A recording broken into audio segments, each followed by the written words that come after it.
কাছের মানুষটাকে বললাম, ঝগড়া করো, কিন্তু কথা না বলে নীরব থেকো না। নীরবতা এক ভয়ঙ্কর অসুখ।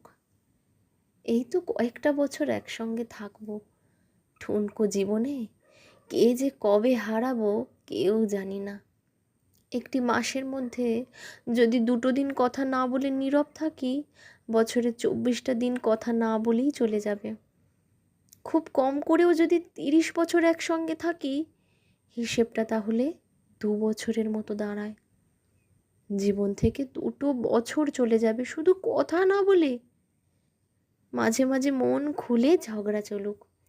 ঝগড়া মানে কিন্তু এক প্রকার কথা বলা, তাতে কথাটা অন্তত হবে একে অপরের সাথে। সর্ষের তেলের মতো একটা ঝাঁজ যে কোনো ভালোবাসায় অবশ্যই থাকা দরকার।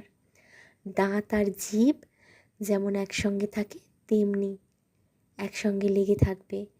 মাঝে মাঝে জিভের ওপর দাঁতটাও পড়বে, সামান্য ক্ষতও হবে, কিন্তু আলাদা হয়ে নীরব থাকতে পারবে না।